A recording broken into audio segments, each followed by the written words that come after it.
खुद हूँ अनजाना, ढूंढ रहा हूँ फिर भी कुछ मैं होकर दीवाना। शोहरत इज्जत दौलत ताकत, शोहरत इज्जत दौलत ताकत सब कुछ तो दे दी, फिर भी क्यों प्यासा ये मन अब तक ढूंढ रहा हूँ फिर भी कुछ मैं होकर दीवाना। जंगल पर्वत सात समंदर, जंगल पर्वत सात समंदर ढूंढा जग सारा, मंदिर मस्जिद और कलीसा सारा बुत खाना। बोझा लेकर चले कहाँ तुम, बोझा लेकर चले कहाँ तुम, मन में ही झाको शायद तुमको मिल ही जाए मन का पैमाना। खोज रहा हूँ जान नहीं पाया मैं अब तक, ढूंढ रहा हूँ क्या, जान नहीं पाया मैं अब तक, ढूंढ रहा हूँ क्या। इसीलिए किताब का नाम है तलाश। ये ढूंढना, ये तलाश जारी है, उसी तलाश की बात कर रहे हैं डॉक्टर साहब। जान नहीं पाया मैं अब तक, ढूंढ रहा हूँ क्या, देर नहीं करना तू यार। वसंत साहब आप ही कह रहे, देर नहीं करना तू यार, जल्दी आ जाना, ढूंढ रहा हूँ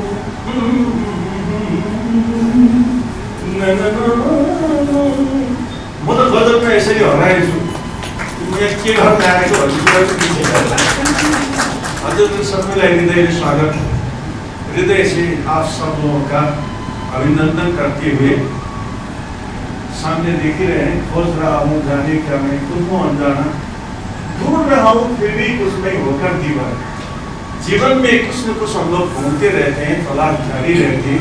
उसी तलाश की बात लेकर डॉक्टर श्री कृष्णदेव नारायण वरिष्ठ गजलकार सामने आए हैं। तलाश गजल संग्रह लेके देखिए कितनी प्यार से मुस्कुरा रहे, लगता है कोई गजल सुना रहे। तो उन्हीं की कुछ पंक्तियाँ मैंने गुनगुनाया और मैं आप सब लोगों का हृदय से अभिनंदन करता हूँ, हृदय से अभिनंदन। तो सब लोग देख रहे हैं मेरी ओर, कुछ करना पड़ेगा। कार्यक्रम अब शुरू करने जा रहे हैं, तो भाषण ठीक है ना, शुरू करें। तो कार्यक्रम की सभाध्यक्षता के लिए मंच पर सबसे पहले इंस्पेक्टर नहीं इंजीनियर, मैं बार बार गलती कर रहा हूँ, इंजीनियर सच्चिदानंद मिश्र जी को मैं स्वागत करना चाहूँगा, सामने अभिनंदन करना चाहूँगा। इंजीनियर सच्चिदानंद मिश्र साहब हिमालयी मासिक पत्रिका के प्रबंध निर्देशक हैं। इस पत्रिका की ओर से विमोचन लोकार्पण कार्यक्रम आज रखा गया है। कृष्णचंद्र मिश्र पब्लिकेशन, आप ऊपर देख रहे हैं KCM पब्लिकेशन लिखा हुआ है, ये 22 वर्ष से संचालित है। उसी के अंतर्गत हिमालयी पत्रिका भी आती है, तो उसके प्रबंध निर्देशक हैं हमारे सच्चिदानंद मिश्र साहब। आप सब लोगों को याद होगा, नेपाल में बहुत बड़े विद्वान हुआ करते थे जिन्होंने त्रिभुवन विश्वविद्यालय में हिंदी विभाग आरंभ किया था।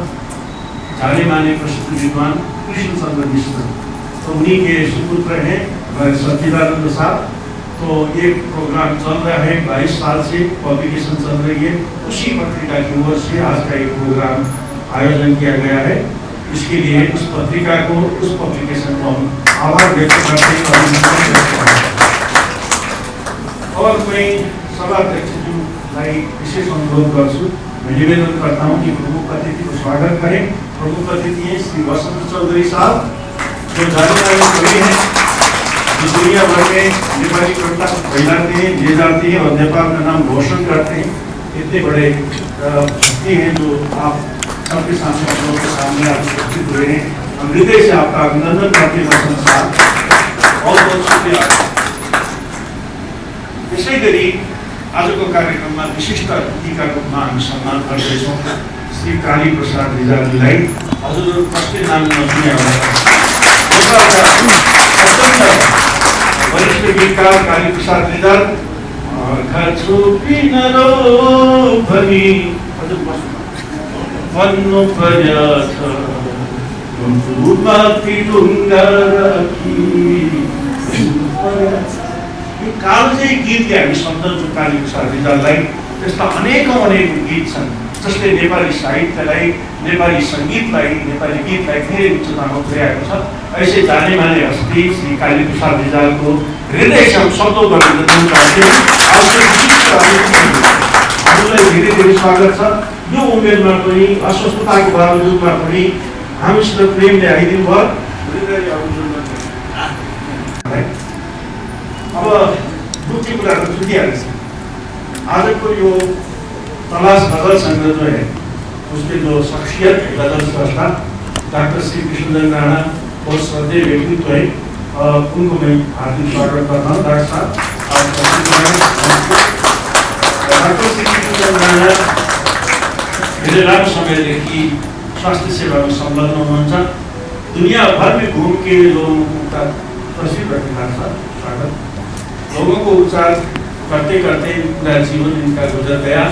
अभी मेरे ख्याल से 87-88 उम्र के दौरान में तो करीब 2 दर्जन से ज़्यादा कविता संग्रह, गजल संग्रह हिंदी नेपाली में प्रकाशित हो चुके हैं।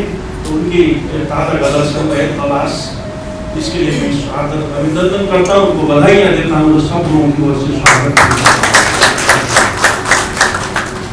डाक्टर साहब सँगै म हृदयले अनुरोध गर्छु श्रीमती शान्ता राणालाई पनि अगाडि बढिदिनु होइन। हजुरले आउनै पर्थ्यो, यो प्रेमको सौगात हो।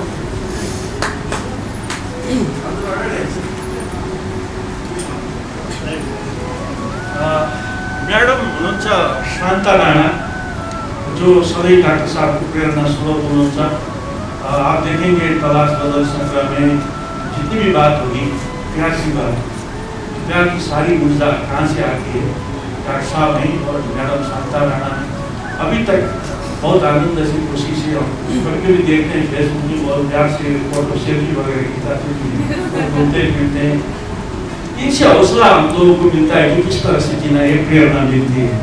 तो अत्यंत ममतामयी माता शांता राणालाई हृदय दुःख गरेर धेरै धेरै अब यो पुस्तकको बारेमा आज जुन किताब विमोचित हुँदैछ तलाश, उस किताब के बारे में समीक्षा अपना रखेंगे। डॉक्टर श्वेता दीप्ति को स्वागत करता हूँ। श्वेता दीप्ति कहाँ है? स्वागत डॉक्टर साहब, प्लीज तस्वीर में आए। नमस्कार। यूनिवर्सिटी विश्वविद्यालय हिंदी विभाग में जो पूर्व अध्यक्ष रह चुकी हैं, अभी फिलहाल हिमालयनी पत्रिका की संपादक है। इनको मैं हृदय से स्वागत करता हूँ। बहुत अच्छी समीक्षक हैं, अभी आप सुनेंगे कितनी तरह से बहुत बहुत स्वागत। इसी तरह से मैं अब क्या करूँगा, खवातीन और हजरात, उर्दू एकेडमी का अध्यक्ष हमारे पास है तंत्र इम्तियाज गोफा साहब, वही सामने आपको गुजारिश करूँगा प्लीज आप तस्वीर ले आए और सामने तस्वीर ले आए। इम्तियाज गोफा साहब उर्दू एकेडमी का अध्यक्ष हुनुहुन्छ, म उहाँलाई स्वागत गर्छु।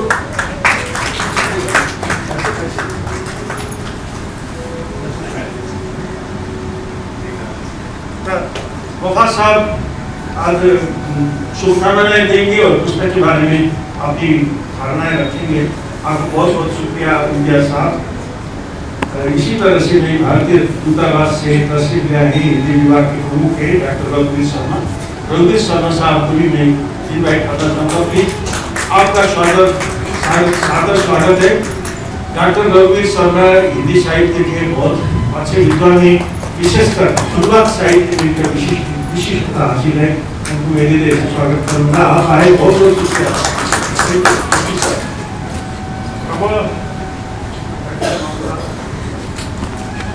एकजना अत्यन्तै सम्मान्य व्यक्तित्वलाई म बोलाउँदैछु, डाक्टर रामदयाल राकेश।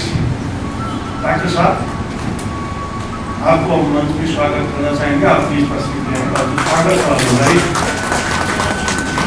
डाक्टर रामदयाल राकेश नेपाली, हिंदी र अरू भाषाका पनि अत्यन्तै विशिष्ट विद्वान हुनुहुन्छ, जाने माने विद्वान हैं, उनको स्वागत करते हैं।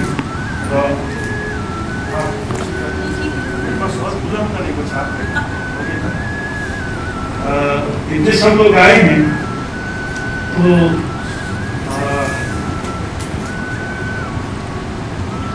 सामने अब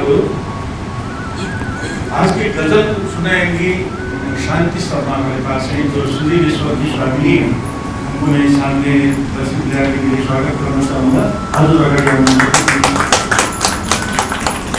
शांति शर्मा गजल स्रष्टा, गजल गायिका। वैसे गरी हिमालिनी के वरिष्ठ सलाहकार हैं पुष्पा ठाकुर। पुष्पा ठाकुर जी मैं स्वागत करना चाहूँगा, वो सामने आए। इतने सारे मेहमान जब आ चुके हैं तो लाजमी है, बनता है कि हम लोग स्वागत करें। आपके पास, हमारे पास फूल है, खाना है कि मैं हृदय से आह्वान करूँगा। कंचना था और अंशु था, दोनों अतिथियों को पुष्पगुच्छा अर्पण करेंगी, खाना अर्पण करेंगी और हम सब लोग प्रेम से उनका अभिनंदन करते हैं।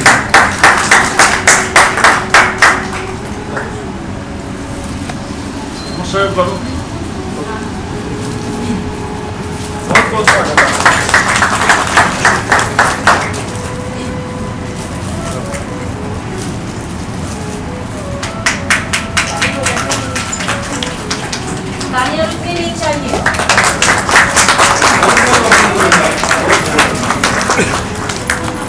जिंदगी में प्यार पाना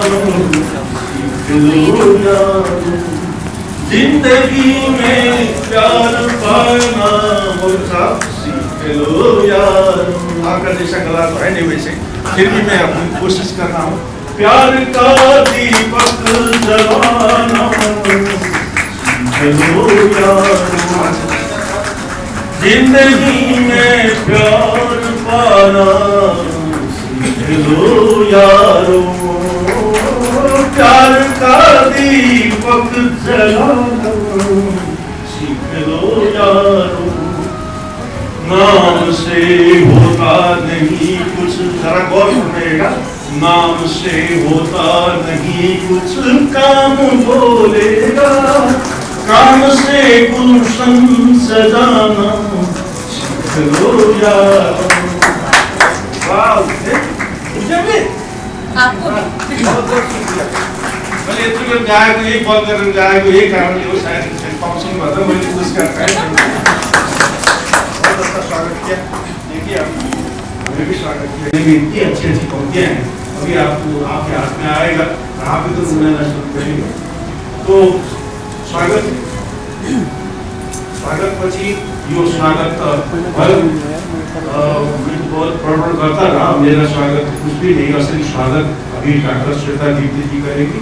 मैं हृदय से गुजारिश करता हूँ हिमालिनी की संपादक डॉक्टर श्वेता दीप्ति को स्वागत मंत्र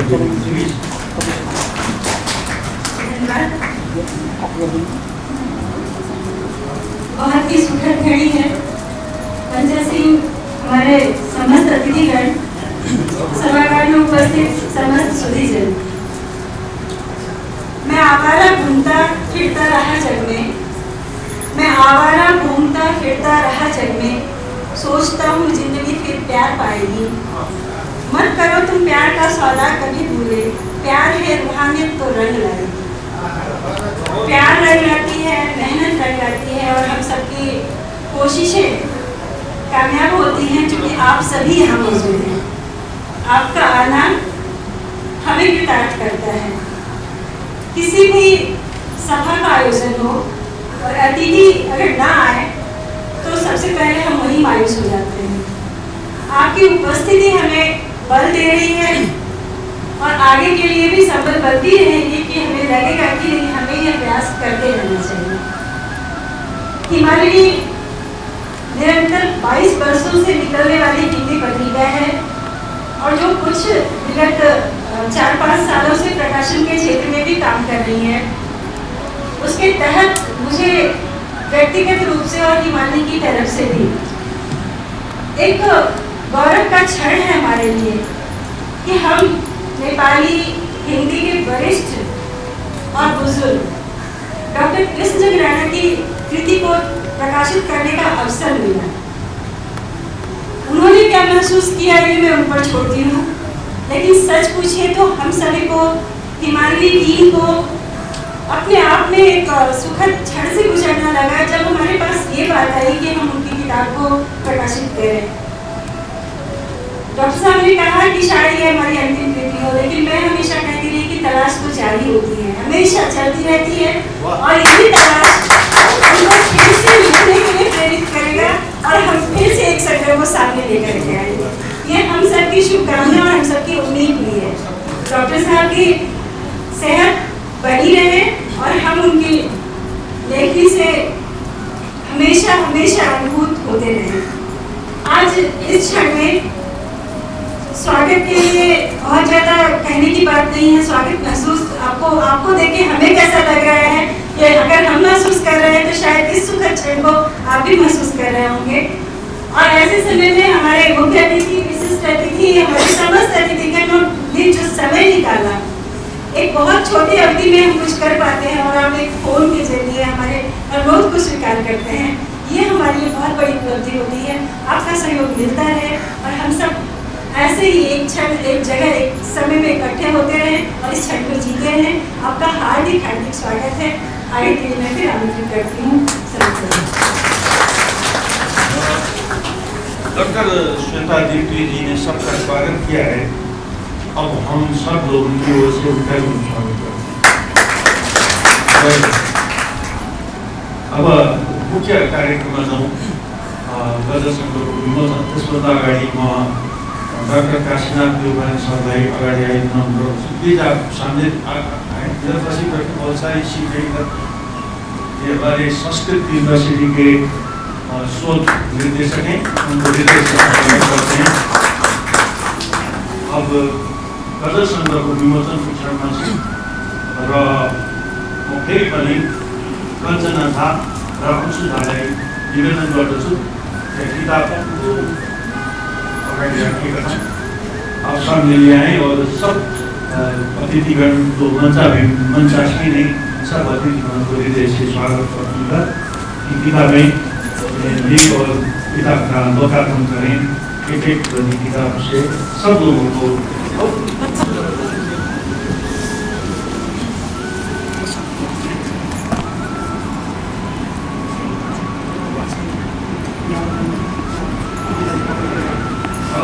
गजल संग्रह अब हम लोग के हाथ में आ गई है।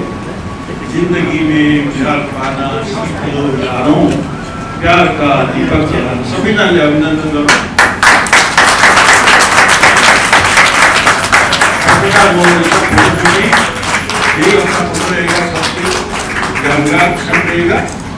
जिंदगी में प्यार पाना सीख लो यारों, कुछ नहीं होता कहीं भी नर्क या जन्नत।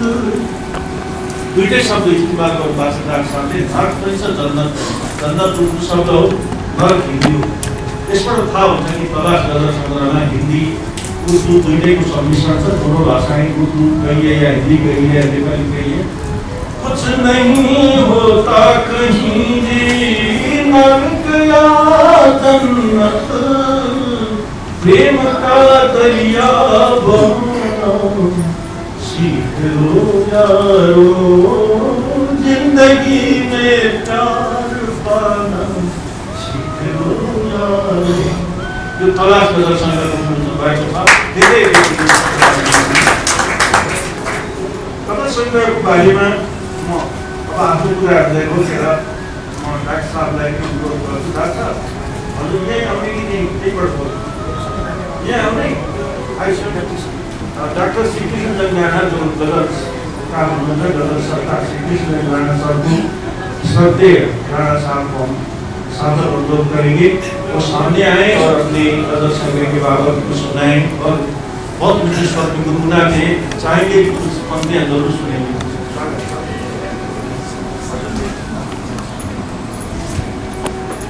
सबैलाई नमस्कार। म त्यति खोर्सानी जति देखिन्छु। अरे वाह, क्या बात है।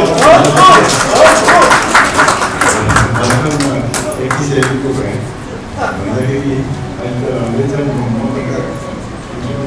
कति 100 वर्षको मान्छे एकदम भेटेको छन्। तिनीहरूको अगाडि चाहिँ मैले सबैलाई स्वागत गर्छु, धन्यवाद दिन्छु। आउनुभयो यही ठुलो सौभाग्य हो। म धेरै उभिन सक्दिनँ, त्यस कारणले म एउटा दुईवटा गजलको एउटा दुईवटा शेर पढेर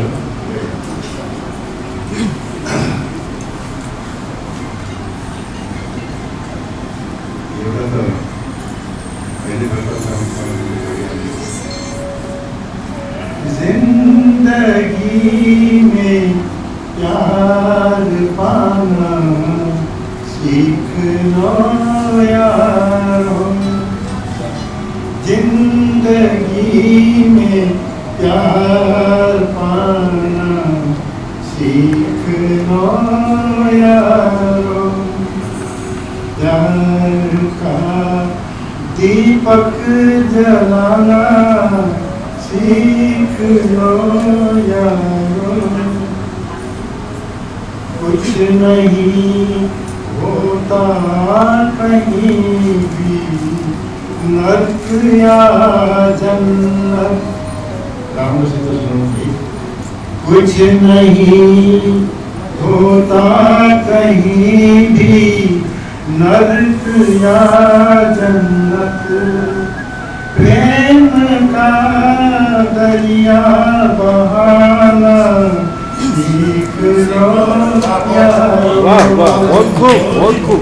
प्यार का दीपक जलाना सीख लो यारो।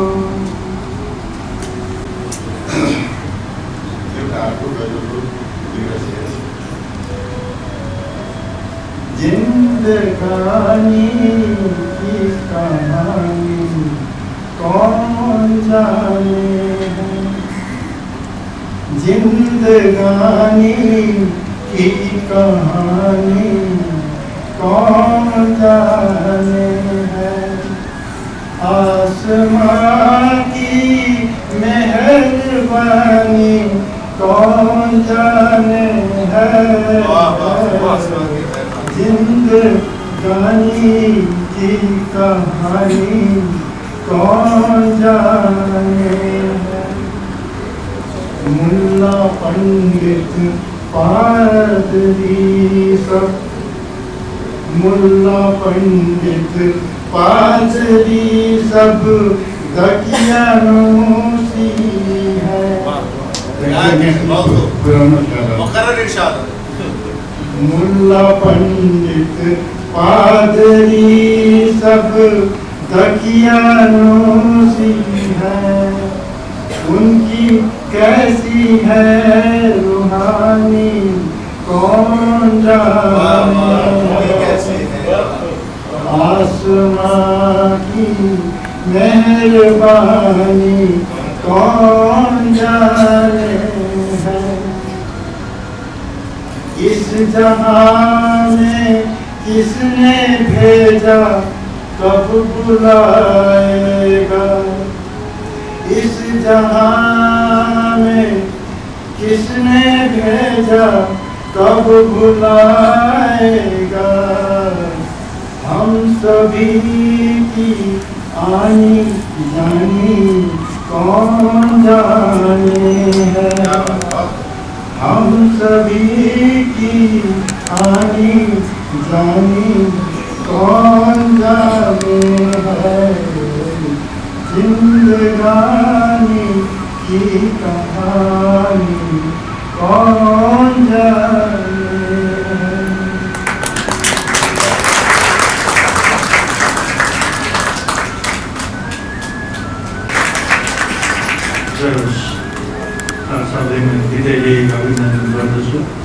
यदि प्रेम दे, आनंद दे, यदि खुशी दे, रसना सुनवाई हर साल जब भी हम इनसे मिलते हैं तो जीने की प्रेरणा मिलती है। इस उम्र में भी जैसे लगता है कि बहुत सारे लोग लेकर भी और बहुत सारी परेशानियां सब झेलकर भी हमेशा मुस्कुराते रहते हैं, सब लोगों को प्यार से जीने की प्रेरणा देते हैं। तलाश गजल संग्रह अगर देखा जाए तो मैं तो इसे बोलूँगा नहीं इस बारे में, लेकिन फिर भी मुझे लगता है कि ये प्यार की तलाश सब लोगों के दिल में जो प्यार है, जिसको हम चाहे भगवान कहें, चाहे खुदा कहें, चाहे अल्लाह कहें, चाहे सच्चित आनंद कहें, चाहे प्यार कहें, एक ही चीज़ के नाम है, तो उसी की तलाश प्यार है। तो प्यार की तलाश तो बहुत सुंदर स्वर में आप अभी देख रहे हैं, इतने प्यार से सुनाते हैं, इतने सुमधुर सुकोमल स्वर में 87, 88 उम्र में जवानी में कैसे गाते हैं।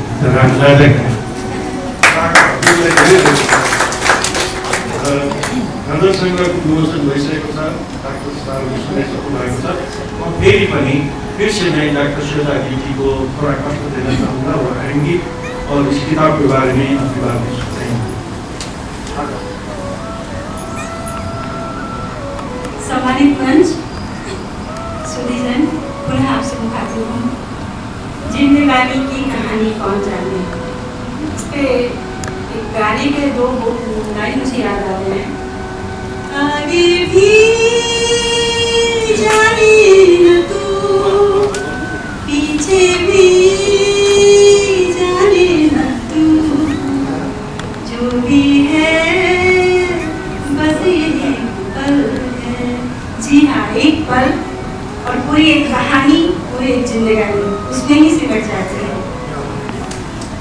हाजिर हूँ मैं तलाश के लिए कुछ शब्द बोलने को।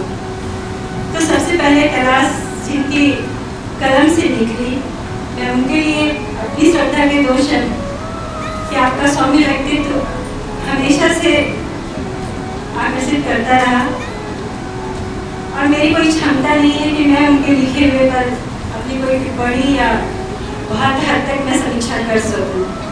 उन्होंने जब कहा तो खुशी तो हुई, स्वाभाविक है, जो लिखना चाहता है उसे खुशी होती है, मुझे भी हुई। पर जो अंदर ये डर भी था कि लिखने वाले अपने मिजाज से लिखते हैं, पढ़ने वाले अपने मिजाज से पढ़ते हैं, और उसको व्यक्त किस तरह किया जाए ये भी उसके साथ साथ एक डर बना रहता है कि हम उसके साथ कितना न्याय कर पाएंगे। पर जहाँ तक कोई कविता या गजल या गीत की बात आती है, मैं अगर व्यक्तिगत रूप से देखूं तो मुझे हमेशा लगता है कि कुछ बंद करके लिखा तो क्या लिखा, खुल के लिखो। क्योंकि लेकिन कुछ अनुशासन होता है, कुछ छंद होते हैं, कुछ उसके पैमाने होते हैं जिसके तहत हम लिखते हैं और उसे ही मान्यता भी मिलती है। पर जो तलाश मेरे सामने आई तो मैंने एक सिरे से पढ़ा, समीक्षा लिखने का मौका मिला।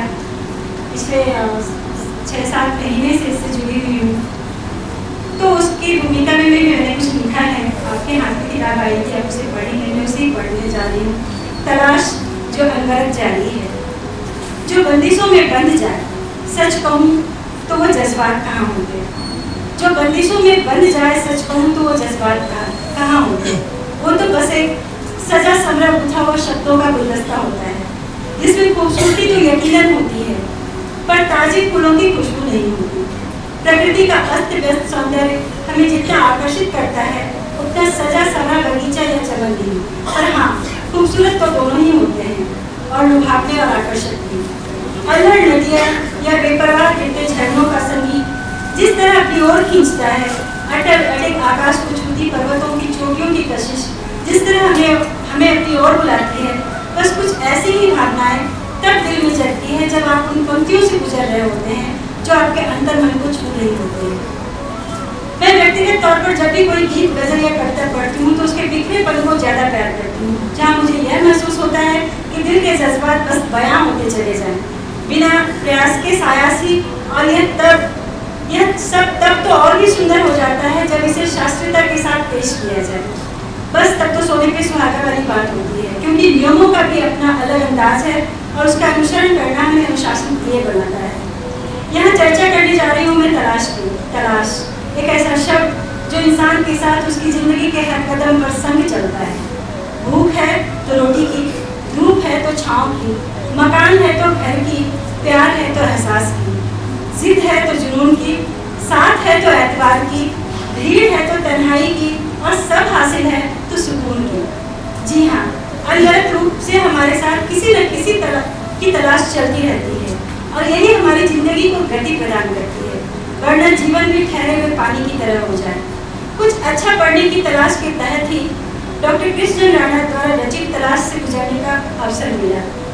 जिंदगी नीरस बनाकर छोड़ना क्यों कर भला, जिंदगी नीरस बनाकर छोड़ना क्यों कर भला, आंख खोलो ख्वाब देखो प्यार का हो सिलसिला। बस जी लो, बस जी लो, क्योंकि जीवन के यही 4 पल जो गुजरने हैं वही पल तो अपने होने वाले हैं। ऐसे में क्यों ना हम कुछ ऐसा कर जाएं कि हमारे बाद भी हमारी तस्वीर अल्फाजों में जिंदा रहे।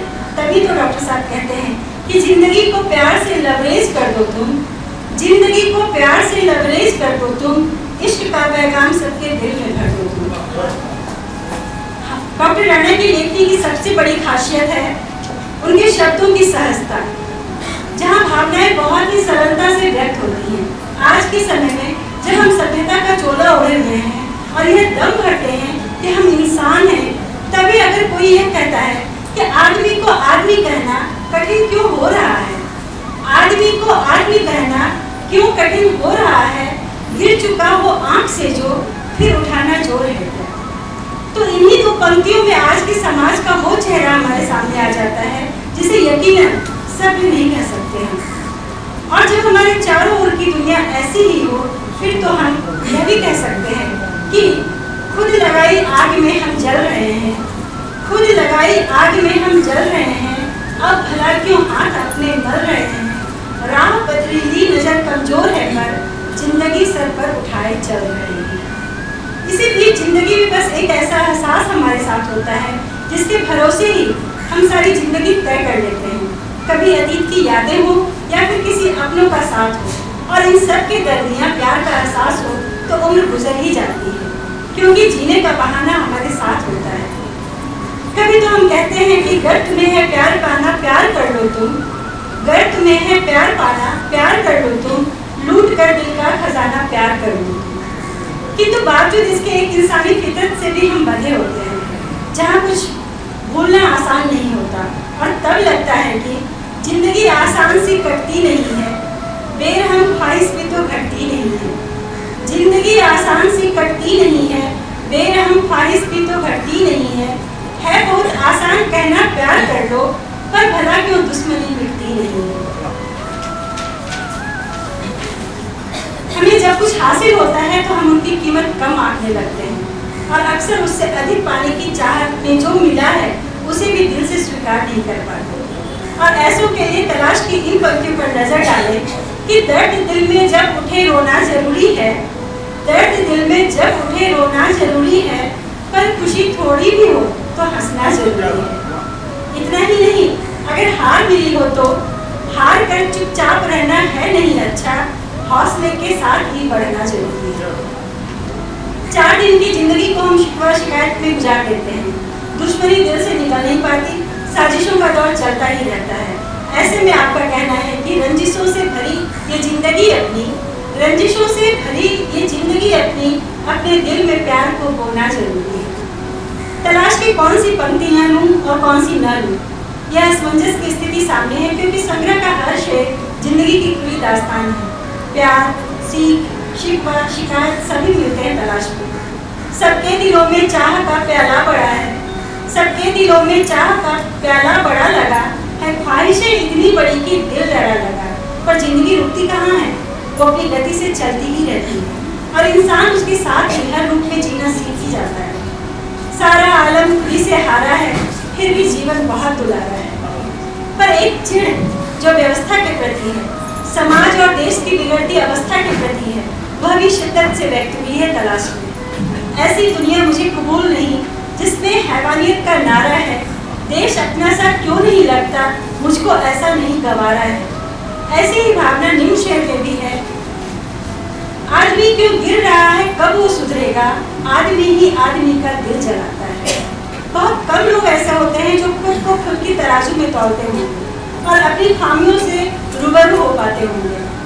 डॉक्टर राणा कहते हैं कि कुछ दिखावा मत करो तुम जिंदगानी में, कुछ दिखावा मत करो तुम जिंदगानी में, प्यार को तुम जिंदगी से तोल कर देखो, क्या करोगे दूसरों की नुक्ताचीनी तुम, खुद ही अपने आप को तुम मोल कर देखो। इस संग्रह में 87 गजलें शामिल की गई हैं। गजल गो राणा ने अपनी जिंदगी के 87 बेहतरीन वर्ष के सफर को तय किया है और तलाश में संग्रहित 87 गजलें आपके उन अनुभवों से भरे गुजरे हुए 87 वर्षों का प्रतीक है। उनकी बढ़ती उम्र के साथ ही यह संख्या भी अनवरत रूप से बढ़ती रहे, हम पाठकों की भी यही अभिलाषा है। हिंदी उर्दू के शब्दों का सम्मिश्रण और अंदाजे बयान की तलाश को पुरस्सर बनाया गया है। सीधी सहज अभिव्यक्ति जो बहुत ही आसानी से पढ़ने वालों को व्यक्त भाव से परिचित करा जाती है। डॉक्टर राणा से मैं जब भी मिली तो सायास नहीं अनायास ही मैं उनसे प्रभावित होती गई। शांत, सहज, सौम्य और सरल व्यक्तित्व, चेहरे पर एक स्मित मुस्कान, एक पुरस्सर आवाज आपकी विशेषता है। आपने अभी सुना कि जब आप अपनी लिखी हुई गजलों को गुनगुनाते हैं तो एक दिलकश समा तो निश्चित तौर पर बन ही जाता है। एक और विशेषता है उनकी, अपनी बातों को व्यक्त करने का अच्छा सलीका उन्हें आता है और वही सलीका उनकी लेखनी में भी दिखाई देती है। जब व्यक्ति अंतर मन के द्वंद्व में जकड़ा रहता है और वस्तु और विचार के उद्भव पर सोचता है तो वह कह उठता है, जिंदगी जाने कभी तो रंग लाएगी, सोचता हूँ जिंदगी फिर गीत गाएगी, दर्द को भी तुम खुशी से चूम लो यार, चोट अपने दर्द को भी भूल जाएगी। जीवन में तलाश कभी समाप्त नहीं होती, उम्र चाहे जो भी हो, किसी न किसी अव्यक्त की तलाश हमारे दिलों में हमेशा जिंदा रहती है। अपने हासिल से कभी हम खुश होते हैं तो कभी शिकायतें ही हमारी जुबान पर आती है। यह स्वाभाविक स्वभाव होता है मानस का, इसलिए हमें प्यार करना भी आता है, नाराज होना भी आता है, छुपाना भी आता है और इजहार करना भी, रूठना भी आता है और मनाना भी। सीधी सहज परिभाषा गजल की अगर कुछ है तो वो यह है कि गजल दो प्यार करने वालों की गुफ्तगू का नाम, पर तलाश में प्यार तो है ही, साथ ही अपने आसपास के लिए चिंता भी है और मानव से कुछ सार्थक कर जाने की गुजारिश भी। एक ऐसा संग्रह जो साहित्य जगत की तलाश को जरूर पूरी करेगी। ईश्वर से यही प्रार्थना है कि गजल को डॉक्टर राणा की तलाश कायम रहे और उसे पाने की अनवरत कोशिशें भी साथ चलती रहे, क्योंकि यही कोशिशें शब्दों के माध्यमों से पन्नों पर उकेरी जाती रहेंगी और हम उनसे धन्य होते रहेंगे। आपका कहना है कि जिंदगानी की कहानी कौन जाने है, आसमां की मेहरबानी कौन जाने है। कुछ गुलाबी ख्वाब में जीते रहे हैं हम, टूट जाए कब रवानी कौन जाने। किंतु हमारी तो यही चाहत होगी आपके ही शब्दों में कि सुखनवर ना रहे फिर भी जमाना याद करता है, सुखनवर ना रहे फिर भी जमाना याद करता है, लिखे उनकी कलम को भी बयां अंदाज करता है। तुम्हारी जिंदगी का भले उन्वान जो भी हो, तुम्हारा काम ही तुमको सरमाया करता है। बस आपका एहसास और जिंदगी के प्रति आपकी मोहब्बत कायम रहे और हम हमेशा आशीर्वाद के बड़े इसके साए में। वाह वाह, बहुत खूब। डॉक्टर श्वेता जी को हृदय से फिर भी अभिनंदन करते हैं। बहुत खूब, बहुत खूब। यति राम्रो समीक्षा हामीले सुन्यौँ तलाश गजल संग्रह को बारे में, इतनी गहराई से, इतनी अच्छी बातें और दिल से जो कहीं सुनते देखने हृदय से आभार व्यक्त करना चाहूँगा। और अब आगे बढ़ते हैं कार्यक्रम में। शुभकामना मंतव्य के लिए समय बहुत कम है, इसलिए मैं पहले गुजारिश करना चाहूँगा कि प्लीज अपनी शुभकामनाएं 2 मिनट में रख दें तो बहुत मेहरबानी होगी। आदरणीय अतिथि को हृदय से अभिनंदन करते हुए सबसे पहले मैं डॉक्टर रघुवीर शर्मा को आह्वान करना चाहूँगा, जो भारतीय दूतावास से तस्वीर लिया है। शुभकामनाएं के 2 शब्द से स्वागत। धन्यवाद डॉक्टर साहब। सबसे पहले मंचासीन अतिथियों सहित आप सभी साहित्यकारों का स्वागत। डॉक्टर श्वेता दीप्ति जी जैसे प्रखर आलोचक की टिप्पणियों के बाद बहुत कुछ कहने के लिए नहीं बचता, तो इसलिए हमारे पास सिर्फ शुभकामनाएं ही होंगी डॉक्टर साहब के लिए, डॉक्टर कृष्ण गौड़ सर के लिए। और अभी मेरी बात हो रही थी, थोड़ा कार्यक्रम में मैं पहले आ गया था। डॉक्टर कृष्ण गौड़ साहब ने बात कही, it is very difficult not to right.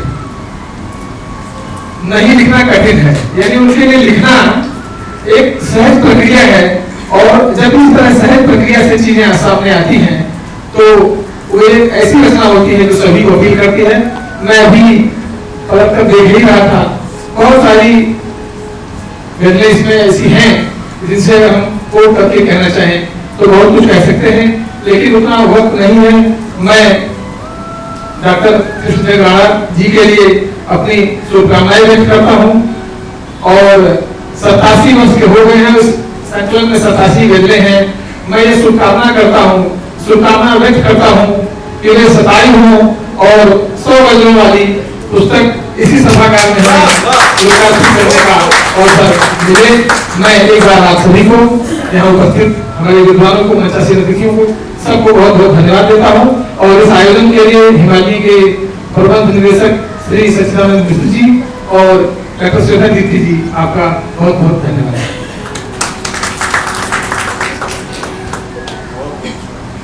बहुत बहुत शुक्रिया रघुवीर साहब। अब मैं बाबा साहब को निवेदन करूंगा, गुजारिश करूंगा और सामने आए और किताब के बाबत अपनी बात कहें। उर्दू एकेडमी का अध्यक्ष इम्तियाज साहब। बहुत बहुत शुक्रिया डॉक्टर प्रोफेसर सुमन कुमार वस्ती साहब, मैच पे मौजूद आज के सभा के अध्यक्ष सच्चिदानंद मिश्र साहब और मेहमान खास भाई साहब बुलाल साहब, मेहमान खुसूसी मोहतरम हसन चौधरी साहब, रघुवीर शर्मा साहब, रामदयाल राकेश साहब, डॉक्टर राणा साहब, श्वेता दीप्ति साहिबा, शांति शर्मा साहिबा, तमाम खातिन हजरात, ये बड़ा ही खूबसूरत और बेहतरीन मौका है कि लफ्ज़शाही का भी मौका फराहम करवाया है आपने। मेरी इतनी हैसियत भी और तजर्बा भी वहाँ तक नहीं पहुँचता है कि मैं इस किताब पे तबसरा कर सकूँ, लिहाजा मुझे मौका दिया गया है, मुझे कहा गया है कि मैं इस किताब पे और आपकी गज़लों पे तबसरा करूँ। तो तबसरा क्या करूँ जहाँ श्वेता दीप्ति साहिबा ने कुछ छोड़ा ही नहीं। बस मैं दुआ कर सकता हूँ कि जिस तरह से रघुवीर शर्मा साहब ने कहा है, मेरी भी यही ख्वाहिश है कि अभी 87 गज़लें हैं इस किताब में और आप भी 87 ईयर्स हो रहे हैं। मेरे ख्याल से ये आपका जोश और जुनून मुझे लगता है कि पाए पे पहुंच रहा है, एक मुकाम पे पहुंच रहा है। और जिंदगी में तजर्बात बहुत ही ज़रूरी है। आपकी गज़लों में आपके तजर्बात दिखते हैं। बहुत सारी जिंदगी तो हम खुद जी रहे होते हैं और उससे मुतासिर होकर अपनी गज़लें लिख रहे होते हैं, लेकिन बहुत सारी बातें ऐसी होती हैं जो हमारे आस पास में किसी न किसी रूप में, किसी न किसी तरीके से सामने घटना कोई घट रहा होता है, चाहे मोहब्बत हो, कोई वारदात हो, कोई नसीहत हो, तो सामने गुजर रहा होता है और शायर तमाम जिंदगी अपने ऊपर जीता है। यकीन जानिए, एक शायर सिर्फ अपनी जिंदगी नहीं जीता, कम से कम 100-200 लोगों की जिंदगी तो अकेला जी रहा होता है। उस पे जो गुजरता है वो तो लिखता ही है, जो सामने वालों पे गुजरता है उसको भी अपने ऊपर महसूस करता है और उसको कलम बंद करता है, और ये तलाश है। वरना एक आदमी अपनी जिंदगी में कितनी महबूबाएं रख सकता है, कितनी गुर्बत जी सकता है, कितने ऐश कर सकता है, कितनी चीजों को महसूस कर सकता है। एक शायर ही है जो कई तरह की जिंदगी जीता है, कभी गरीब आदमी बनकर, कभी मुफलिस बनकर, कभी परेशान बनकर, कभी महबूब बनकर। तो इस तरह की जिंदगी, इस तरह के तजर्बात हमने डॉक्टर साहब की तलाश में देखी है और देखा हमने कि खोज रहा हूँ जाने क्या मैं खुद मर जाऊँ। मतलब खोज भी रहे हैं, तलाश भी है का नाम, और खुद क्या ढूंढ रहे हैं अनजाने, ढूंढ रहा हूँ फिर भी उसमें होकर दीवाना। कुछ बेचैनी है, तड़प है शायर के अंदर। मुझे बहुत ज़्यादा वक्त नहीं लूँगा, लेकिन ये तड़प किस चीज़ की है खुद भी मालूम नहीं है। एक शायर के अंदर क्या बेचैनी हो सकती है, आखिर वो ढूंढ क्या रहा है? ढूंढ तो रहा है, लेकिन ढूंढ क्या रहा है खुद उसे मालूम नहीं है। इससे बड़ी बेचैनी क्या हो सकती है? और मुझे लगता है कि ये जो बेचैनी है, ये दीवानगी है, तादेर कायम रहे। हमारे सर पे भी आपके हाथों का जो दस्ते शफकत है, वो साया हमारे सर पे कायम रहे, और इसी तरह आप हमें प्रेरणा देते रहें, कुछ सीखने का मौका मिले, किस तरह गज़लें कही जाती है, किस तरह अपने एहसासों को कलमबंद किया जाता है। हमने देखा है कि डॉक्टर साहब के हर गज़ल में एक मशवरा है, जिंदगी गुजारने का मशवरा है। जिंदगी कैसे, आप देखें मोहब्बत से जिंदगी कैसे गुजारी जाती है, और सिर्फ उन्होंने मशवरा ही नहीं दिया है, उनकी जिंदगी एक जिंदा मिसाल है। उनकी जिंदगी, उनका परिवार, चूंकि मैंने बहुत ही करीब से देखा है, वो एक जिंदा मिसाल है। न सिर्फ वो कलम से अपने अशार के मार्फत मशवरा देते हैं, बल्कि जिंदगी जी के बताते हैं कि जिंदगी जी कैसी जाती है। और सिर्फ मैं देखता हूँ कि उनके मोहब्बत भरे मशवरे नहीं है, कुछ तल्ख तजर्बात भी शेर में है। जैसे कि उन्होंने कहा है एक शेर में कि अजली सिगरेट जैसी है हमारी जिंदगी, अजली सिगरेट जैसी है हमारी जिंदगानी, जल न पाई बुझ न पाई, कुछ करो वो जल न पाई बुझ न पाई। ये तड़प, ये बेचैनी, ये तलाश एक शायर के अंदर ही हो सकता है। और शायर कोई मामूली इंसान नहीं होता है, बहुत ही खास होता है, क्योंकि सिर्फ अपना दर्द नहीं, दुनिया भर का दर्द समेटने के लिए बड़ा सा कलेजा होना चाहिए। और ये डॉक्टर साहब की गज़लों में, अशार में बिल्कुल ही दिखता है। एक शेर मुझे और भी याद आ गया कि आईने के घर में मुझको अपनी सच्चाई। बाज़ औक़ात आप देखें कि तमाम लोग अपनी गलती को महसूस नहीं कर सकते, और महसूस करते भी हैं तो ज़माने के सामने एक्सेप्ट नहीं कर सकते। एक शायर होते हैं जो एक्सेप्ट भी करते हैं और बाकायदा कलम बंद कर देते हैं।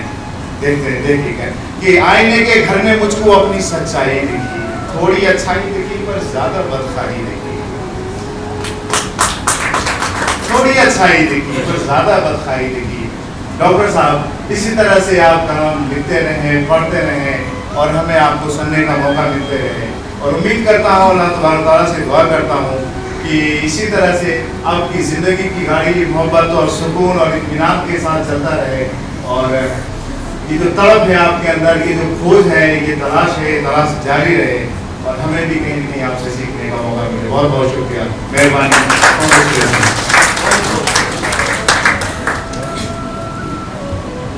यहाँ हुनुहुन्थ्यो इम्तियाज वफा साहब, बहुत बहुत शुक्रिया आपका।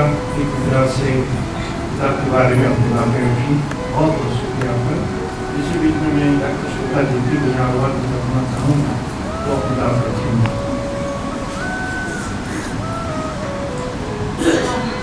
बीच में थोड़ा सा कुछ बदलाव, पिछले महीने हमने नेपाली के बैनर तले वरिष्ठ नागरिक अभिनंदन समारोह आयोजित किया था कार्यक्रम, जिसमें हमारे मुख्य अतिथि थे, हमारे अतिथि के तौर पर आमंत्रित थे हिंदी साहित्य, सिर्फ हिंदी साहित्य नहीं, हिंदी, नेपाली, अंग्रेजी साहित्य के वरिष्ठ साहित्यकार डॉक्टर रामदयाल राकेश सर जी।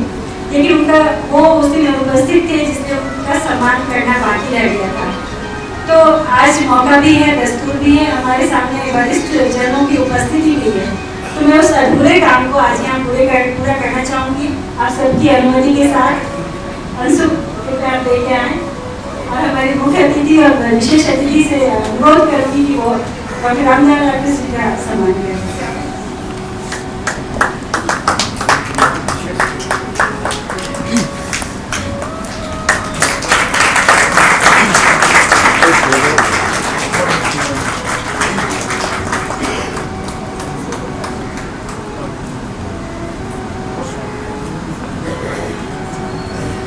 एक ये विशेष अभिनंदन है जो डॉक्टर रामदयाल राकेश जी को समर्पित किया गया है। ये बात कुछ पुरानी बात है, जैसे मेरे ख्याल से 26 फरवरी 2019 उस समय ये विशेष कार्यक्रम आयोजित किया गया था, जिसमें डॉक्टर साहब यहाँ शायद थे नहीं, तो इसीलिए वही अभिनंदन यहाँ दिया गया है। मैं एक बार पढ़ के सुनाऊंगा। मानव जीवन ईश्वर द्वारा प्रदत्त श्रेष्ठ उपहार है और तथा नेकी, सच्चाई और प्रेम इसका अलंकरण।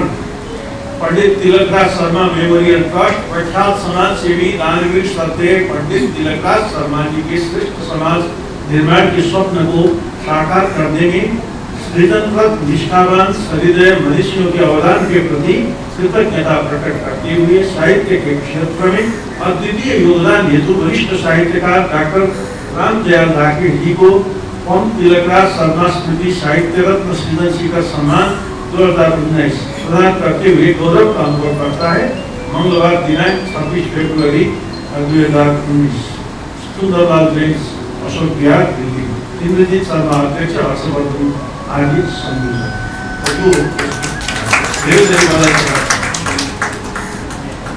अब धेरै कुराहरू भइसक्यो, तर हामीलाई जुन गजल चाहिँ सुन्न मन छ, त्यसैले यस समयमा म बडा प्रेमसँग मिठो स्वरकी स्वामिनी शांति शर्मा को यहाँ आह्वान करना चाहूँगा, जो तलाश गजल संग्रह से वही गजल सुनाएंगी।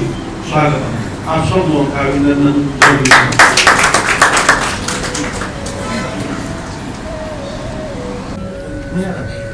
उपस्थित सम्पूर्ण नमस्कार। सर्वप्रथम सबलाई धेरै धेरै शुभकामना बधाई। मलाई गजल सुनाउने मौका दिनुभएको एकदमै आभारी छु। तलासबाट एउटा गजल सुनाउँछु। दिया तो जला कि जाने से पहले, दिया तो जलाओ कि जाने से पहले, दिया तो जलाओ कि जाने से पहले, नजर तो मिलाओ कि जाने से पहले, नजर तो मिलाओ कि जाने से पहले। बहुत आरज़ू थी तुम्हें प्यार कर लूं, बहुत आरज़ू थी तुम्हें प्यार कर लूं, बहुत आरज़ू थी तुम्हें प्यार कर लूं, गले से लगाओ कि जाने से पहले, नजर तो मिलाओ कि जाने से पहले, तुम्हें प्यार करते हैं हम डूब कर ही, तुम्हें प्यार करते हैं हम डूब कर ही, तुम्हें प्यार करते हैं हम डूब कर ही, न अब आजमाओ कि जाने से पहले, दिया तो जलाओ कि जाने से पहले, नजर तो मिलाओ कि जाने से पहले।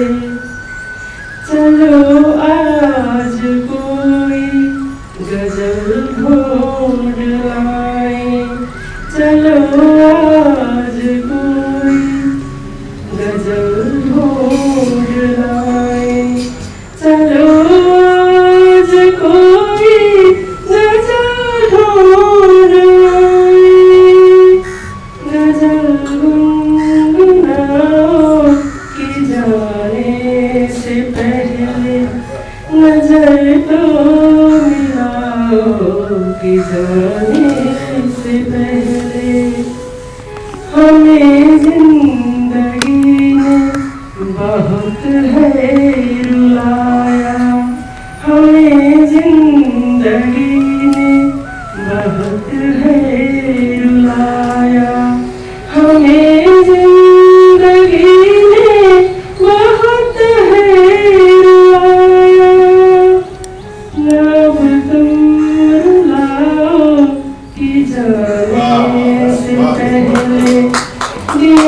तो जलाओ कि जाने से पहले नजर को मिलाओ कि जाने से पहले। अंतिम शब्द। बहुत थक चुके हैं कि रास्ता निहारे, बहुत थक चुके हैं कि रास्ता निहारे, बहुत थक चुके हैं कि रास्ता निहारे। जरा अब तो आओ कि जाने से पहले नजर को मिलाओ कि जाने से पहले दिया तो जलाओ कि जाने से पहले।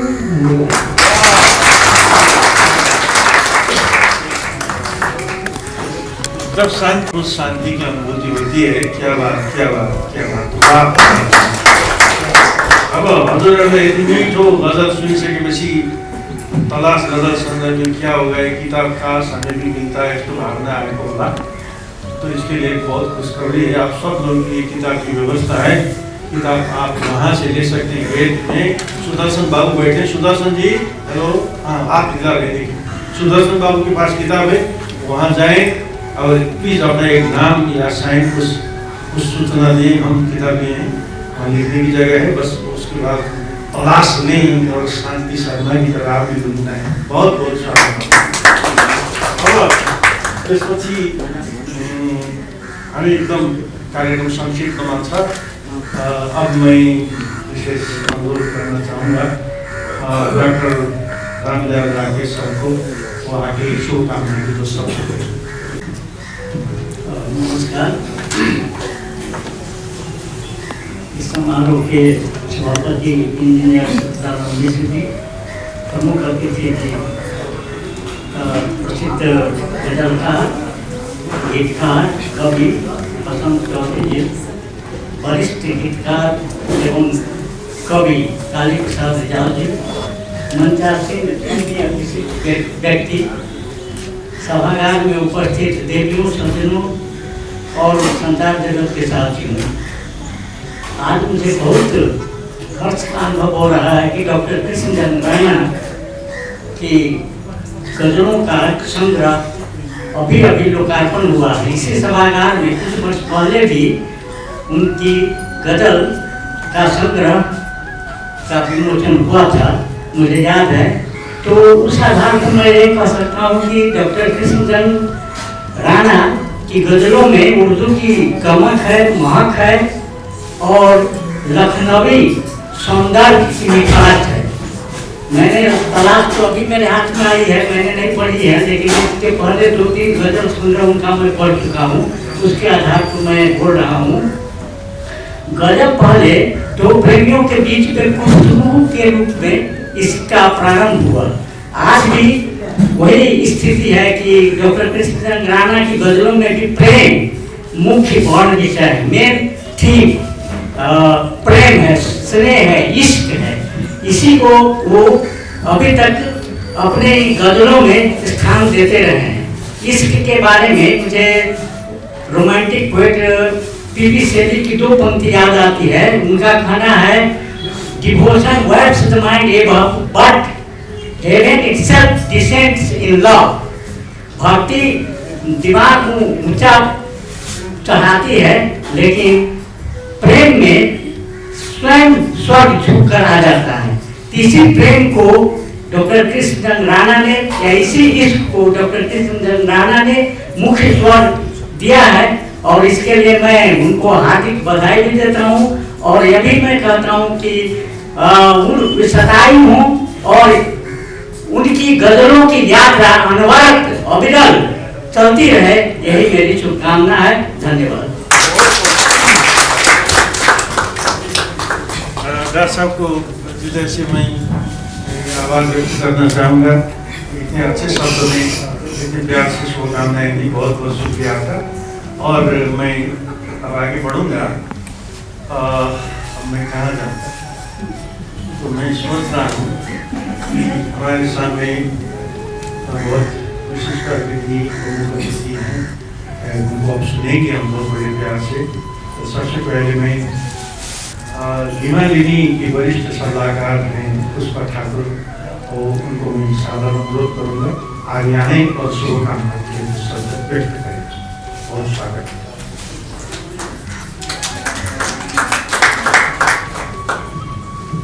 धन्यवाद।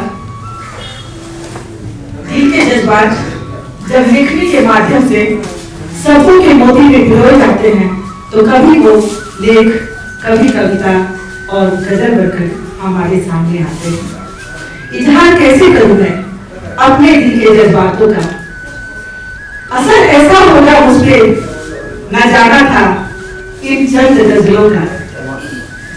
इतने सुंदर जीवन के पल को समेटा है इस गजल में, क्या कहूँ मैं, नतमस्तक हो गई हूँ मैं डॉक्टर कृष्णचंद्र राणा जी की इस कृति पर। हम सबों की दिली ख्वाहिश है आप इसी तरह से अपने जज्बातों को अपनी लेखनी के माध्यम से हमारे समक्ष परोसते रहे।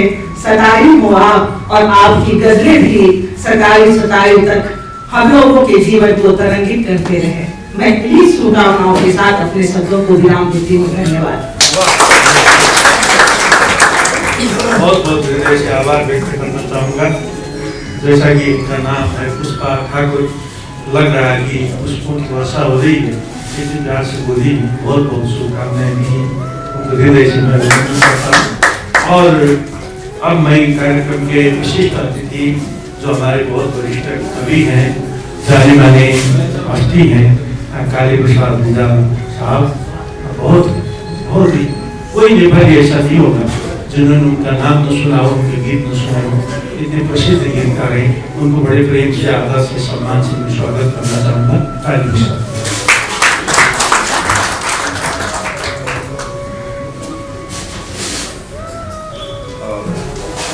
मञ्चमा आसीन सबैलाई म अभिनन्दन गर्छु। म अगाडि देखिरहेको छु विशिष्ट व्यक्तिहरू हुनुहुन्छ, सबैलाई म अभिनन्दन गर्दछु। म लामो सम्बोधनको श्रृङ्खला नगरिकन सोझै कुराहरू राख्दछु। र आज यहाँ आएर मलाई एउटा भिन्दै किसिमको अनुभव भएको छ। हुन त यस्तो गोष्ठीहरूमा, यस्तो सभाहरूमा भाग लिन्छ, तर तरै पनि यस्तो हुन्छ गोष्ठीहरू, यस्तो सभाहरू यस्तो हुन्छ जसले आफूलाई केही पढे जस्तो, केही जाने जस्तो, केही शिक्षा पाए जस्तो लाग्दछ।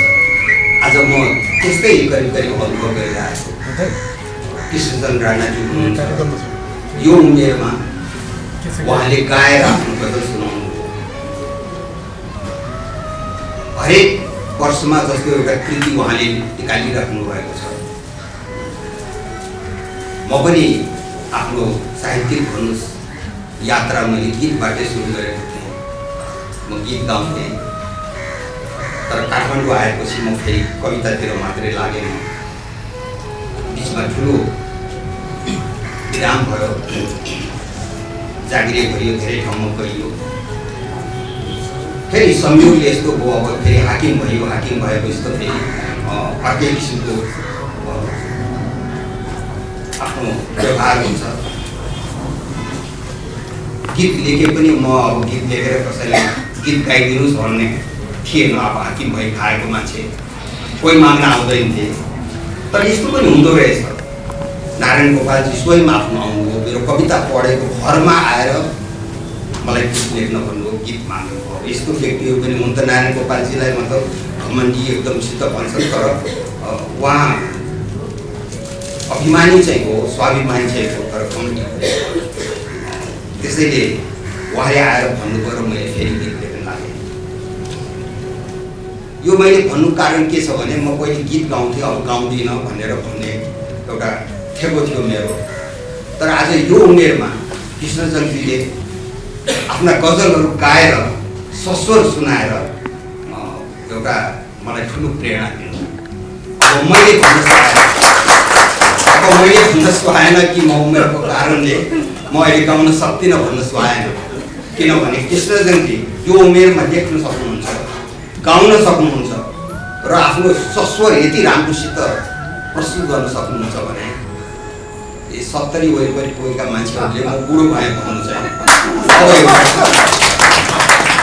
लाज मजदुर कुरो भयो। वास्तवमा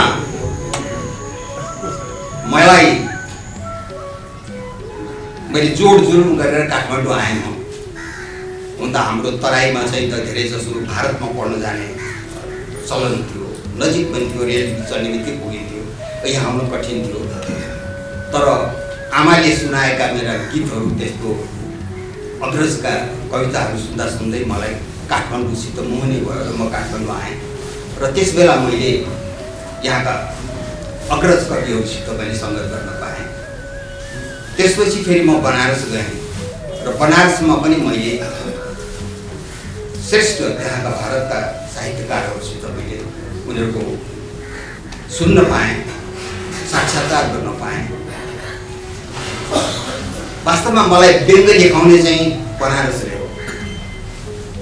भयो के भनेदेखि त्यस बेला अब हामी खोजी खोजी जान्थ्यौँ, विद्यार्थीहरू खोजी खोजी कहाँ कार्यक्रम हुन्छ भनेर जान्थ्यौँ। त्यस बेला एउटा भारतमा भन्थे खिचडी सरकार छ भनेर भन्थ्यो, हुन पनि धेरै दलहरू मिलेर बसेको सरकार। राजनारायणजी एकजना मन्त्री हुनुहुन्थ्यो, त्यो केटासित मासतिर बाँध्दै गर्ने उहाँको आफ्नै एक किसिमको मतलब स्वरूप थियो राजनारायणजी। एउटा गोष्ठीमा यस्तै गएँ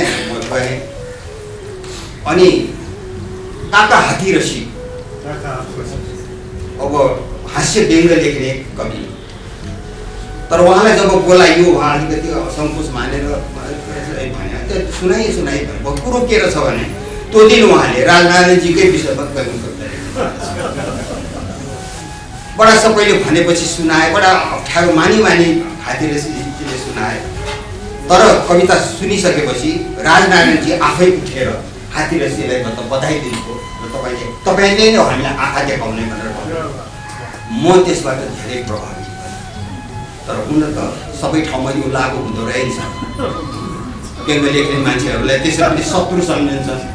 हरेक संस्थापनले व्यङ्ग लेख्ने, किनभने व्यङ्ग गर्ने भनेकै संस्थापनलाई हो, नेताहरूलाई व्यङ्ग गर्ने भनेकै त्यही देश हाँक्छु भन्नेहरूलाई हो। एउटा भिखारी एउटा मगन्जेलाई व्यङ्ग गरेर त केही छैन, त्यसलाई त देउताले नै व्यङ्ग गरिसक्यो, मान्छे बनाएर त्यस किसिमले राखिदिएको। अब के व्यङ्ग गर्ने? व्यङ्ग गर्ने त हुने खानेलाई हो, नेतृत्व वर्गलाई हो, धेरै दुःख पाइँदो रहेछ। तर मलाई बनारसले व्यङ्ग गर्न सिकायो सही, र म निरन्तर रूपमा व्यङ्ग लेखिराखेको छु। र मलाई लाग्छ के त भनेदेखि आज एउटा मैले अघि नै भने एउटा प्रेरणा दिने दिन भयो। मैले धेरै अलिअलि त उहाँको सुनेको थिएँ, मैले पढेको थिएँ, तर यति धेरै मैले पढेको थिइनँ। तर यो ऊर्जा, यो एउटा सङ्कल्प, यो एउटा अठोट, यो आत्मविश्वास, मैले लाग्छ मैले धेरै किताब पढेँ होला, तर आज मैले सबभन्दा श्रेष्ठ किताब पढेँ त्यो राणाजीको, जुन मैले अहिले साक्षात्कार गर्न पाएँ, त्यो एउटा श्रेष्ठतम किताब जस्तो भयो मेरो लागि। म धेरै नबोलौँ, म उहाँलाई फेरि पनि बधाई दिन्छु र उहाँ दीर्घायु हुनुहोस् र यस किसिमको सिर्जना उहाँबाट भइरहोस्। हामी उहाँबाट यस्ता सिर्जनाहरू सुन्न पाइरहौँ र नेपालमा पनि एउटा गजलको एउटा श्रृङ्खला चलेको छ, तर उहाँका गजलहरू विशिष्ट छन्, विशेष छन्। म उहाँलाई बधाई दिन्छु र शुभकामना व्यक्त गर्दछु।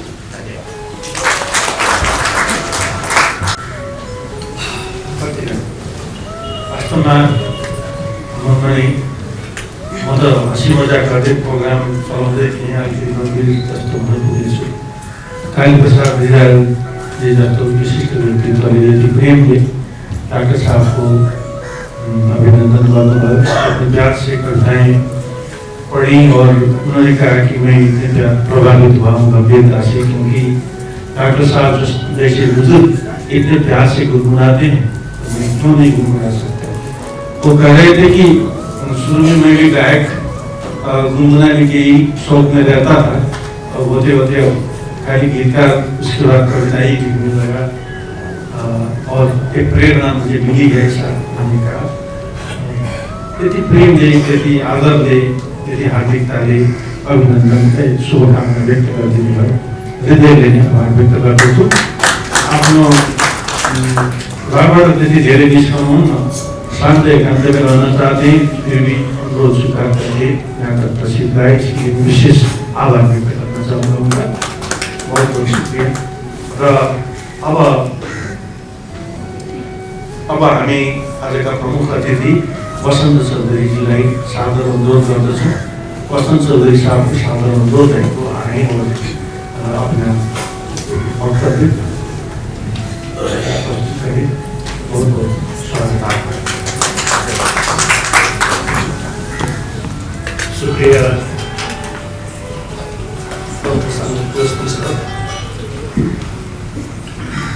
हाजिरीन महफिल,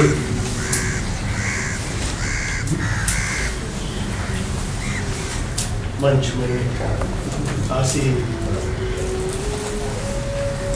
सभाध्यक्ष साहिब जनाब डॉक्टर कृष्णचंद्र राणा साहब, मेरे आदर्श, मेरे गुरु हरिप्रसाद विद्याल जी, सम्मानित मंच, गजल प्रेमी मित्रों,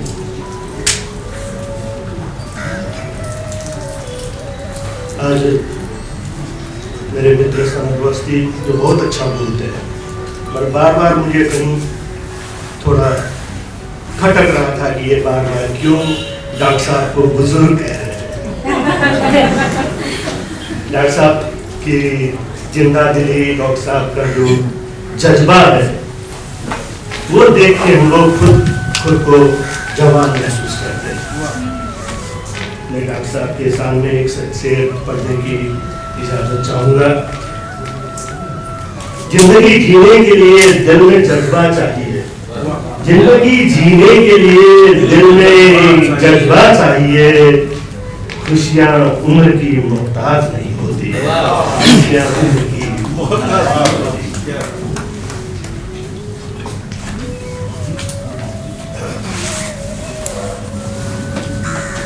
कितनी दूर हमें जाना है, कितनी दूर हमें जाना है, मुझको पता नहीं है। कितनी दूर मुझको जाना है, हमें जाना है, मुझको पता नहीं है।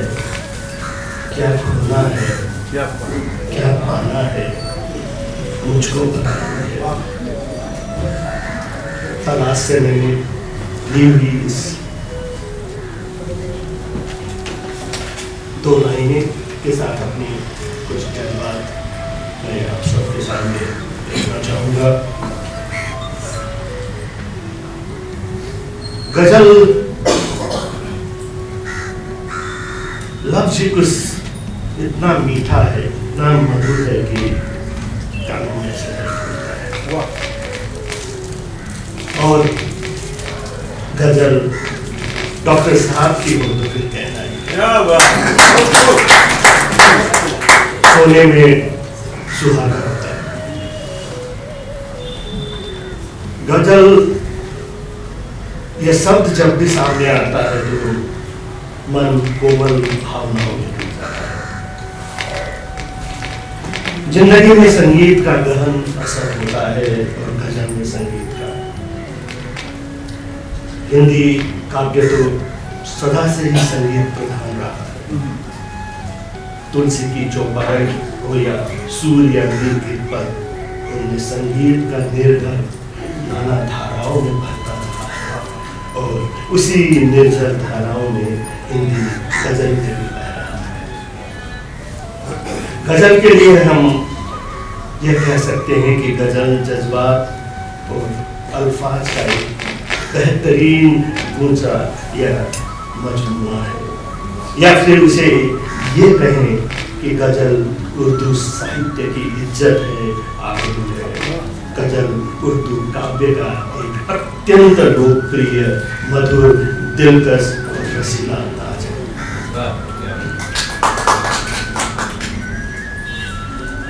आमतौर पर गजल के लिए ये कहता जा रहा है कि गजल का अर्थ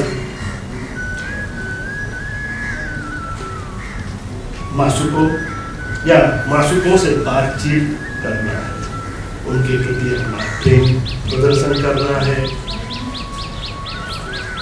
ये भी कहा जा सकता है कि गजल का सर्वसाधारण अर्थ मासूक से या औरों से बातचीत का माध्यम, पर आज इसका स्वरूप बदल चुका है। आज ये सिर्फ प्यार के एहसासों को जताने का माध्यम में ही सीमित नहीं है। हमारे आसपास जो हालात हैं, जो हम देखते हैं, जो सोचते हैं, उन सबको समेटने का अहम जरिया भी बना हुआ है। मशहूर शायर फिराक गोरखपुरी ने गजल की एक बड़ी ही भावपूर्ण परिभाषा लिखी, जो मैं आप सब मोअज़्ज़िज़ कदरदानों को पेश करना चाहूँगा। कहते हैं कि जब कोई शिकारी जंगल में कुत्तों के साथ हिरन का पीछा करता है और हिरन भागते भागते किसी ऐसी झाड़ी में फंस जाता है जहां वो निकल नहीं सकता, उस समय उसके कंठ से एक दर्द भरी आवाज निकलती, उसी करुण स्वर को हम गजल कहते हैं। इसलिए व्यवस्था या दिव्यतम रूप में प्रकट होना, स्वर का करुणतम हो जाना ही गजल का आदर्श है। इसके बाद गजल की शान में कुछ कहने के लिए कोई गुंजाइश रह जाती है, जैसे मुझे नहीं लगता। आज यहाँ आने का सुयोग मिला, परम आदरणीय डॉक्टर साहब की तलाश के साथ जुड़ने का भी मौका मिला। डॉक्टर साहब के विषय में क्या कहूँ, कैसे कहूँ, न मुझ में क्षमता है और मैं जो भी कहूँगा बहुत कम होगा। आप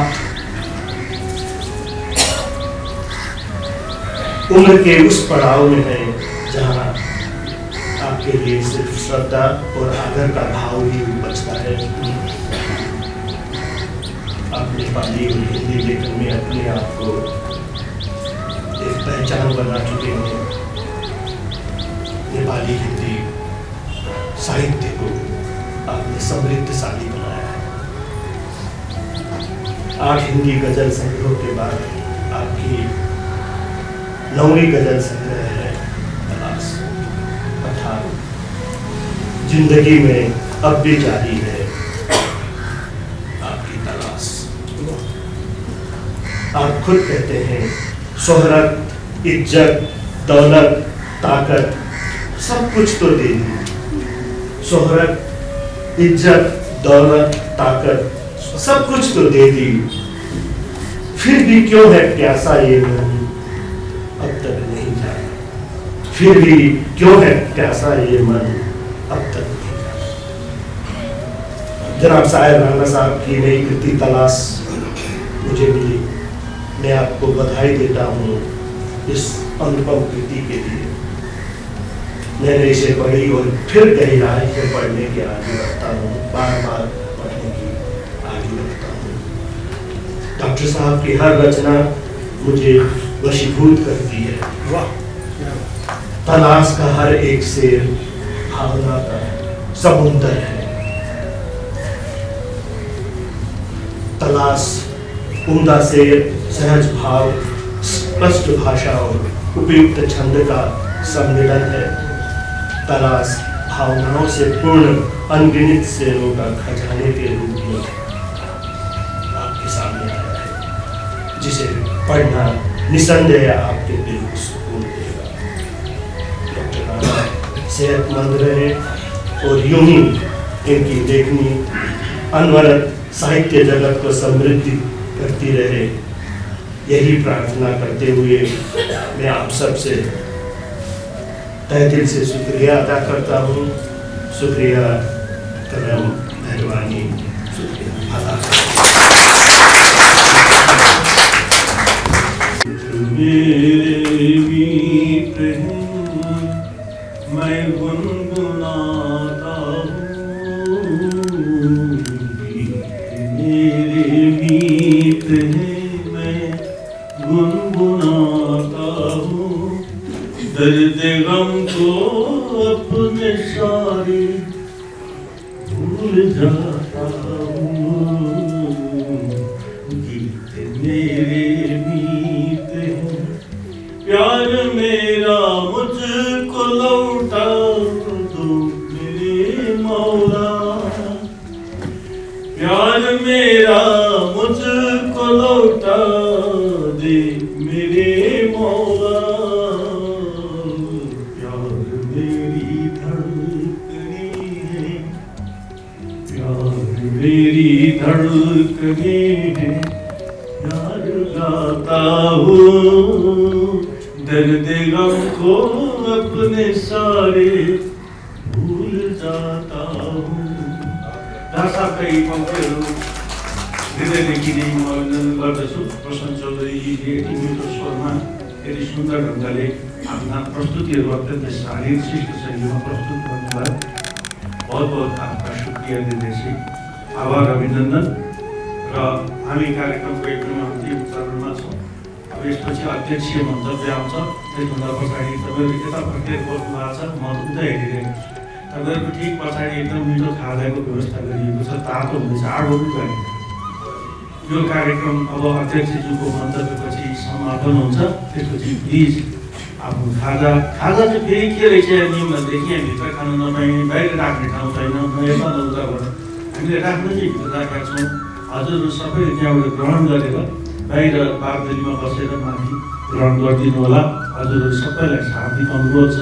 र फेरि अहिलेको कुरा पनि जोड्न चाहन्छु कि किताब एउटा पुस्तक लिनु होला, त्यहाँ हस्ताक्षर गरेर तपाईँले लिनुभयो भन्ने कुरा हामीले थाहा पाउँछौँ।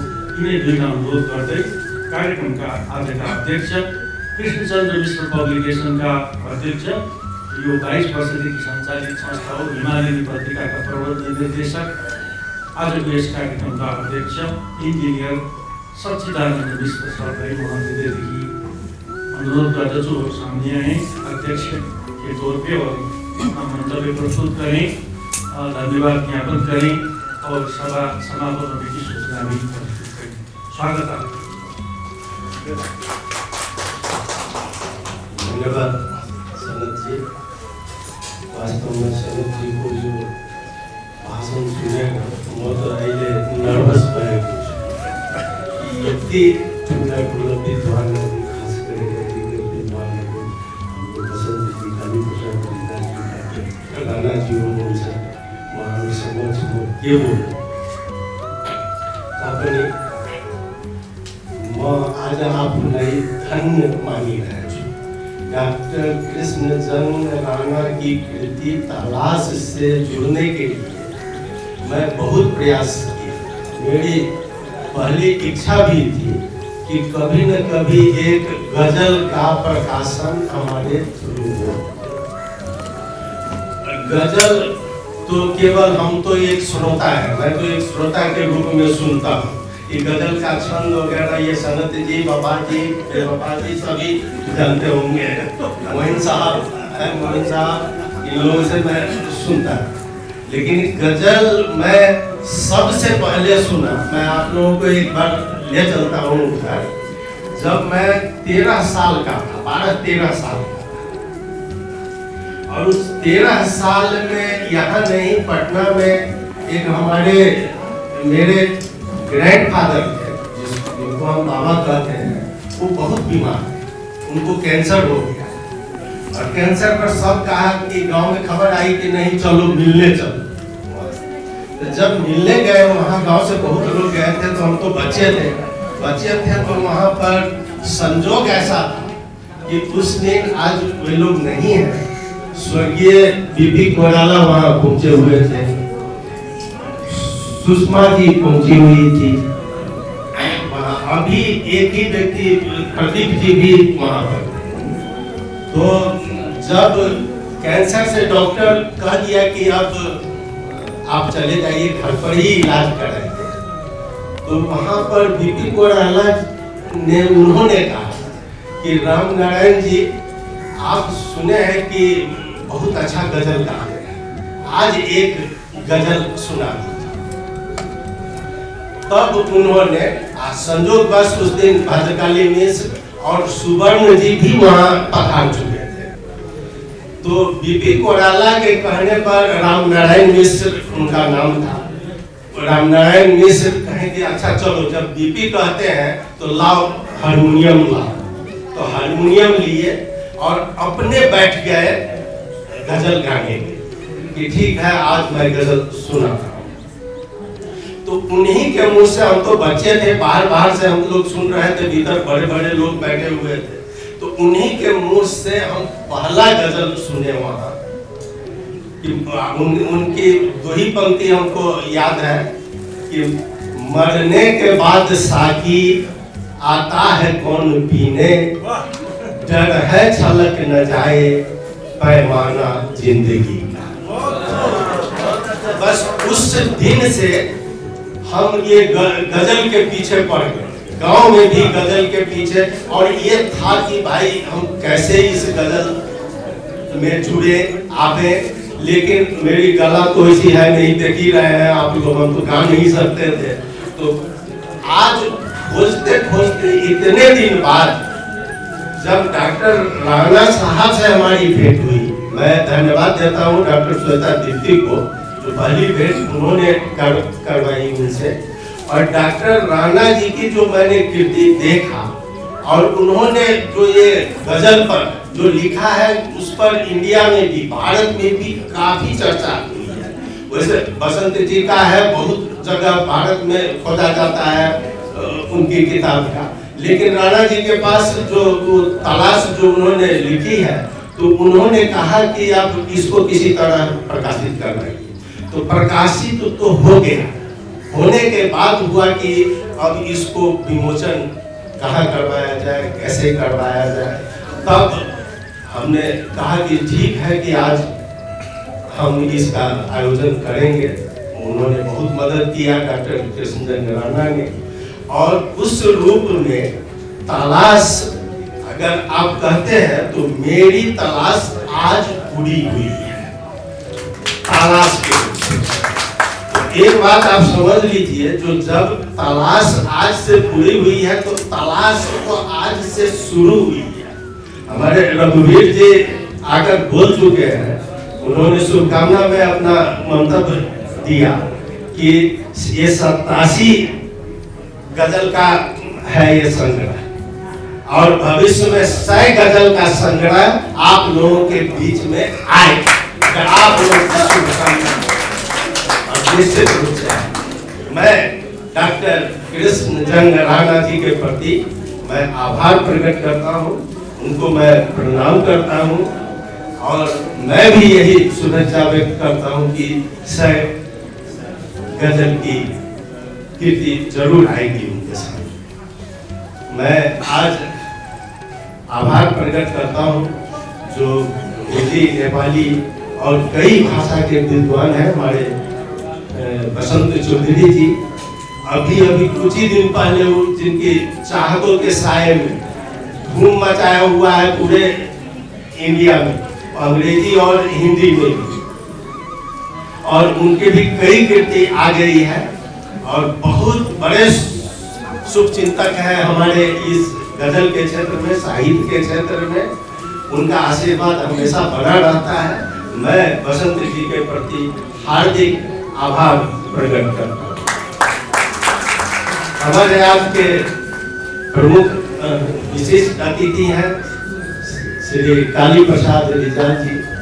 काली प्रसाद रिजाल जी आज से नहीं, मैं अपने पिताजी को याद करता हूं तो उन्हीं के मुंह से पहले काली प्रसाद रिजाल जी का नाम सुना, और मुझे आज भी मैंने उनसे कहा कि आपको तो भोपाल और सरगुजा में लोग खोजते, नेपाल से जो एक टीम गई थी, शायद मेरे पिताजी थे उस समय वही गए हुए थे, तो काली प्रसाद रिजाल जी अभी के राष्ट्र कवि स्वयं थे उसमें, आज वो नहीं है हमारे बीच। केदार मान व्यतीत जी तो वो भी गए थे, मोहन कोडाला जी गए थे और इन्होंने अपना छाप वहां पर भी छोड़ा था। और आज हमारे विशिष्ट अतिथि के पद स्वीकार किए हुए हैं, मैं उनके प्रति आभार प्रकट करता हूँ। मंच पर बैठे हैं हमारे श्री रामदयाल राकेश जी, जिनको कि मैं पिछली बार वहाँ सम्मानित नहीं कर पाया था और हिंदी के बहुत बड़े विद्वान हैं, मैं उनके प्रति भी आभार प्रकट करता हूँ। रघुवीर शर्मा जी हैं, दूतावास से आए हैं, वहाँ आता से हैं, उन्होंने शुभकामना व्यक्त की, मैं हार्दिक आभार प्रकट करता हूँ। उर्दू एकेडमी के अध्यक्ष इम्तियाज वफा हमारे बीच बैठे हुए हैं और गजल भारत में जब जाते हैं तो दो नाम तो ले ही लेता है सभी, एक इम्तियाज वफा और एक मोबिन खान। पता नहीं मोबिन जी कहाँ है, आज गायब होंगे कहीं। मैं इम्तियाज जी के प्रति आभार प्रकट करता हूँ। पुष्पा जी हैं हमारे हिमालय के सलाहकार, आज वो भी आई हैं, मैं आभार प्रकट करता हूँ उनके प्रति। हमारे हिमालय के भी बहुत सारे लोग यहाँ आए हुए हैं इस समारोह में, जितने भी आए हैं मैं सबका नाम नहीं ले सकता हूँ, लेकिन मैं सबके प्रति हृदय से आभार प्रकट करता हूँ। मंच पर शांति जी बैठी हैं जो इतना अच्छा गजल सुना कर गई हैं, मैं उनके प्रति भी आभार प्रकट करता हूँ। हिमालय में जुड़े हुए हमारे यहाँ पर हैं लीलानाथ गौतम, श्री रविंद्र झा, अंशु, कंचना झा, यादव जी है हमारे राजनारायण यादव जी, मैं सबको धन्यवाद देता हूँ। और आप सबके बिना यह पूरा नहीं होता। मैं और एक व्यक्ति, एक गलती मैं हमेशा करता हूँ कि जब भी मैं धन्यवाद का क्रम मेरा चलता है तो जो संचालन करते हैं तो उनको मैं धन्यवाद नहीं दे पाता और हमेशा मैं भूल जाता हूँ। हाँ, लेकिन आज मैं बहुत याद करके आया हूँ कि इतना अच्छा संचालन किए हैं हमारे सदस्य जी और करीब करीब हमारे समय पर ही आज समापन भी करवा दिए हैं। मैं इसके लिए आपको आभार प्रकट करता हूँ और इस हॉल के जो आयोजक लोग हैं उनके प्रति मैं धन्यवाद देता हूँ। और हमारे ये फोटोग्राफर वगैरह ये सब जो आए हुए हैं हमारे पोखरेल जी और सबको मैं विशेष धन्यवाद देकर अब मैं आज का समारोह यही समाप्त होने का घोषणा करता हूँ और आप लोगों के लिए नाश्ता तैयार है और सभी एक एक किताब भी लेकर यहाँ से जाएंगे, यही मैं गुजारिश करता हूँ।